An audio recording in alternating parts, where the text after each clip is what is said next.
മറയൂരിൽ നിന്നും മൂന്നാർ ലക്ഷ്മി എസ്റ്റേറ്റ് വഴി ആനക്കുളത്തേക്ക് പോകുന്ന യാത്രയുടെ വിശേഷങ്ങളാണ് ഇന്നത്തെ ഈ വീഡിയോയിൽ ഉൾപ്പെടുത്തിയിട്ടുള്ളത്. ഞങ്ങൾ മറയൂർ സ്റ്റേ ചെയ്ത ഹോട്ടലിൻ്റെ മുന്നിലത്തെ വ്യൂ ആണ് കേട്ടോ ഇത്. അത് രാവിലെ തന്നെ നമ്മൾ എണീറ്റ് വരുമ്പോൾ ഇങ്ങനത്തെ ഒരു വ്യൂ ഒക്കെ കാണുമ്പോൾ നമുക്കൊരു പോസിറ്റീവ് എനർജി ആയിരിക്കില്ലേ കിട്ടുക. അപ്പോൾ ആ ഒരു എനർജിയോടുകൂടി തന്നെ ഒരു സ്ട്രോങ് ചായ കുടിക്കാൻ വേണ്ടി ഞങ്ങൾ പുറത്തേക്ക് ഇറങ്ങി. ചായ കുടിയൊക്കെ കഴിഞ്ഞ് ഞങ്ങൾ പിന്നെ നേരെ പോയത് മറയൂർ ചന്ദനക്കാടുകളിലേക്കാണ്. അത് രാവിലെ അവിടെ ചെന്ന് കഴിഞ്ഞാൽ മാനിനെയൊക്കെ കാണാൻ കഴിയുമെന്ന് പറഞ്ഞു കേട്ടിരുന്നു. ഞങ്ങൾ ആ സമയത്ത് ചെന്നപ്പോൾ മാനിനെയൊന്നും കണ്ടില്ലെങ്കിലും ആ ചന്ദനക്കാടുകളിലൂടെയുള്ള യാത്ര വളരെ മനോഹരം തന്നെയായിരുന്നു. മറയൂർ ചന്ദനം പോലെ തന്നെ പ്രശസ്തമായതാണ് മറയൂർ ശർക്കരയും. അപ്പം ഞങ്ങൾ പോകുന്ന വഴി കുറേ കരിമ്പിൻ തോട്ടങ്ങളൊക്കെയും കണ്ടിരുന്നു കേട്ടോ. ഞങ്ങളുടെ അടുത്ത ലക്ഷ്യം ഇരച്ചിൽപ്പാറ വാട്ടർഫോൾസ് ആണ്. അങ്ങോട്ട് പോകുന്ന വഴിയുള്ള ഒരു വ്യൂ എന്ന് പറഞ്ഞു കഴിഞ്ഞാൽ ഒരു രക്ഷയില്ലാത്ത വ്യൂ ആണ് കേട്ടോ. മലകളിലേക്കൊക്കെ കോട ഇറങ്ങി വന്നിട്ട് കാണാൻ തന്നെ വളരെ മനോഹരമായിട്ടുള്ളൊരു കാഴ്ചയായിരുന്നു. ഞങ്ങൾ അവിടെ നിന്ന് കുറേ ഫോട്ടോസും വീഡിയോസൊക്കെ എടുത്തു. നമ്മൾ എത്ര നേരം വേണമെങ്കിലും അവിടെ നോക്കി നിന്ന് പോകും. അങ്ങനെ മതിമറന്ന് നിന്ന് പോകുന്ന ഒരു ഭംഗിയുള്ളൊരു ഏരിയ ആയിരുന്നു കേട്ടോ അത്. ഇപ്പം നമ്മൾ പോകുന്നത് ഒരു ഉച്ച സമയത്തൊക്കെ ആണെങ്കിൽ ഇത്രയും ഭംഗിയിൽ ഈ പ്രദേശം കാണാൻ പറ്റുമോ എന്നുള്ളത് എനിക്കറിയില്ല.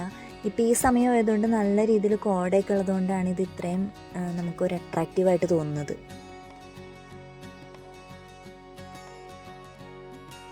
ഇപ്പോൾ സമയം ഒരു 7 മണിയായിട്ടുണ്ട്. അപ്പോൾ ഈ ഒരു സമയത്ത് നമ്മൾ വാട്ടർഫോൾസിൻ്റെ അവിടെ ചെല്ലുവാണെങ്കിൽ അധികം തിരക്കൊന്നും ഉണ്ടാവില്ല എന്നൊക്കെ പ്രതീക്ഷ ഞങ്ങൾ പോയത്. പക്ഷെ അവിടെ ചെന്നപ്പോൾ ഞങ്ങൾ ഞെട്ടിച്ചുകൊണ്ട് അത്യാവശ്യം നല്ല രീതിയിൽ തന്നെ തിരക്കും ആളുകളൊക്കെ ഉണ്ടായിരുന്നു കേട്ടോ അവിടെ. ഒരു വലിയ പാറയുടെ മുകളിൽ നിന്ന് അധികം ശക്തിയില്ലാതെ താഴേക്ക് വെള്ളം പതിക്കുന്ന ഈ വെള്ളച്ചാട്ടത്തിൻ്റെ കാഴ്ച എന്ന് പറയുന്നത് ഒരു പ്രത്യേക ഭംഗി തന്നെയായിരുന്നു കേട്ടോ. മഴക്കാലത്ത് വളരെ ശക്തിയിൽ വരുന്ന ഈ വെള്ളച്ചാട്ടത്തിൻ്റെ ദൃശ്യങ്ങൾ നമ്മൾ സോഷ്യൽ മീഡിയയിലൊക്കെ ഒരുപാട് കണ്ടിട്ടുള്ളതാണ്. കുറച്ചു നേരം ഈ വെള്ളച്ചാട്ടത്തിൻ്റെ ഭംഗിയൊക്കെ ആസ്വദിച്ച് നിന്നിട്ട് ഞങ്ങൾ നേരെ റൂമിലേക്ക് പോയി. ഇനി ഞങ്ങൾ പോകുന്നത് ലക്ഷ്മി എസ്റ്റേറ്റിലേക്കാണ്.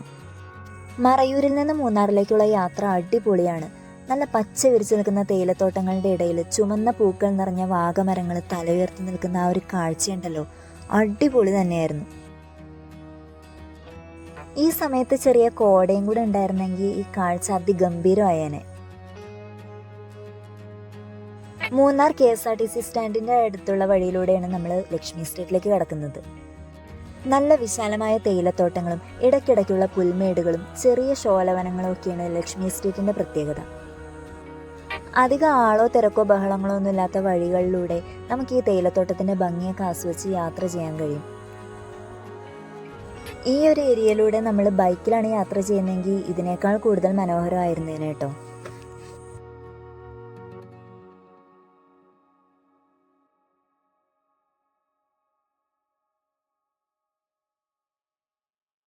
നമ്മുടെ മാമലക്കണ്ടം സ്കൂള് പോലെ ഇവിടെയും ഉണ്ട് കേട്ടോ ഒരു school, Lakshmi estate government UP school.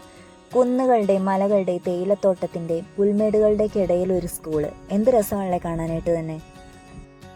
ഈ വഴിയുള്ള യാത്ര ഒരിക്കലും ഒരു നഷ്ടമാവില്ല കേട്ടോ.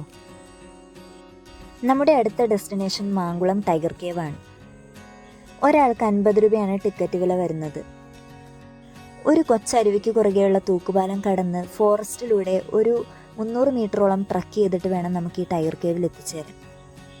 മഴക്കാലത്ത് ഈ അരുവിയിലെ പാറക്കെട്ടുകളൊന്നും നമുക്ക് കാണാൻ കഴിയില്ല കേട്ടോ. നല്ല രീതിയിൽ തന്നെ വെള്ളം ഉണ്ടാവും. അതുപോലെ തന്നെ ഈ പോകുന്ന വഴിയിലൊക്കെ നിറച്ച് അട്ടകളും ഉണ്ടാവും.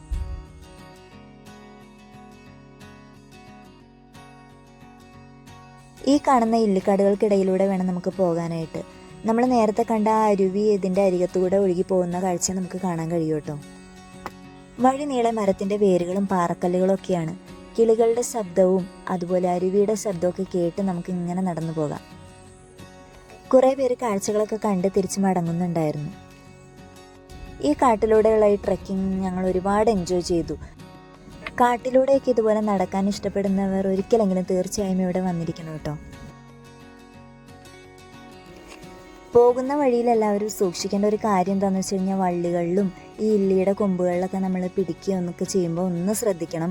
കാരണം ഇവിടെ പാമ്പുണ്ട്. നിങ്ങൾ സൂക്ഷിച്ച് നോക്കിയാൽ ഇപ്പം ഞങ്ങൾ കണ്ട ഒരു പാമ്പിനെ നിങ്ങൾക്ക് കാണാൻ കഴിയും കേട്ടോ. അതുമാത്രമല്ല, കുറച്ച് ഞങ്ങൾ മുന്നോട്ട് ചെന്നപ്പോൾ അവിടെ ഒരു ആൾക്കൂട്ടത്തിനെ കണ്ടു. അവിടെ ചെന്ന് നോക്കിക്കഴിഞ്ഞപ്പോഴാണ് അവരും ഒരു പാമ്പിനെ കണ്ടിട്ട് നോക്കി നിൽക്കുക, വീഡിയോയും ഫോട്ടോ ഒക്കെ എടുത്തുകൊണ്ടിരിക്കുന്ന കാഴ്ചയായിരുന്നു അത്.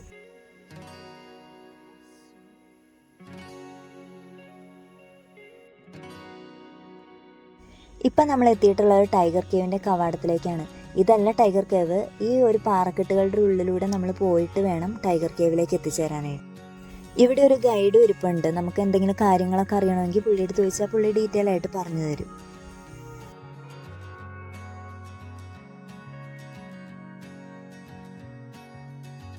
അപ്പോൾ ഈ കാണുന്നതാണ് നമ്മുടെ ടൈഗർ കേവ്.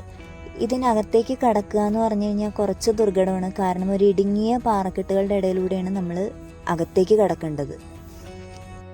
ഭയങ്കര ഇരുട്ടുമാണ്. അപ്പം നമ്മൾ ടോർച്ചിൻ്റെ വെട്ടത്തിലൊക്കെയാണ്, ഫോണിൻ്റെ ടോർച്ച് അടിച്ചിട്ട് ആ ഒരു വെട്ടത്തിലൊക്കെയാണ് നമ്മൾ അതിനകത്തേക്ക് കടന്നത്. വർഷങ്ങൾക്ക് മുൻപ് പുലി താമസിച്ചിരുന്ന ഒരു പുലിമടയിലേക്കാണ് നമ്മളിപ്പോൾ കയറി ചെല്ലുന്നത്.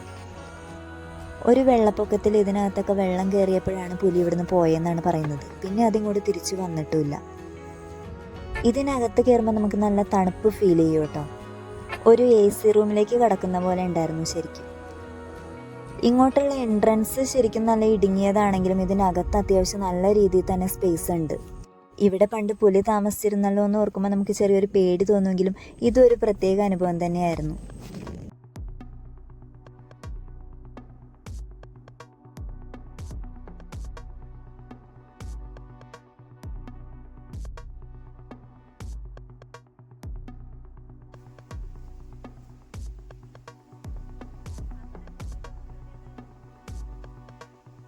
പുലിമടയിൽ നിന്ന് ഇറങ്ങി പിന്നെ ഞങ്ങൾ നേരെ പോയത് ആനക്കുളത്തേക്കാണ്. ഒരു 4:30 ആയപ്പോഴേക്കും ഞങ്ങൾ ആനക്കുളത്ത് എത്തിയിരുന്നെങ്കിലും ഒരു 8-8:30 ആയപ്പോഴാണ് ആനയെ നമുക്ക് കാണാൻ കഴിഞ്ഞത്. കാത്തിരിപ്പ് എന്തായാലും നഷ്ടമായില്ല. ആദ്യം തന്നെ ഒരു 5 ആനയാണ് വന്നത്. അത് വലുതും ചെറുതുമായിട്ടുള്ള ആനകളുണ്ടായിരുന്നു ആ കൂട്ടത്തിൽ. ഇവിടെ ഒട്ടുമിക്ക ദിവസവും ആന വരാറുണ്ട്. പിന്നെ നമ്മൾക്കൊരു ഭാഗ്യപരീക്ഷണമാണെന്നും പറയാം. ചില ദിവസങ്ങളിൽ ആന വരാറുമില്ല. ഇവിടെ ആന പ്രത്യേകിച്ച് വരാൻ കാരണം എന്താണെന്ന് വെച്ച് കഴിഞ്ഞാൽ ഇവിടുത്തെ വെള്ളത്തിൻ്റെ പ്രത്യേകത തന്നെയാണ്. ഈ ഭാഗത്ത് വെള്ളത്തിനടിയിലെ പാറക്കെട്ടുകളിൽ നിന്ന് ഉപ്പുരസമുള്ള ചെറിയ ഉറവകൾ വരുന്നുണ്ട്. അത് കുടിക്കാൻ വേണ്ടിയാണ് ആനകൾ ഇവിടെ വരുന്നത്.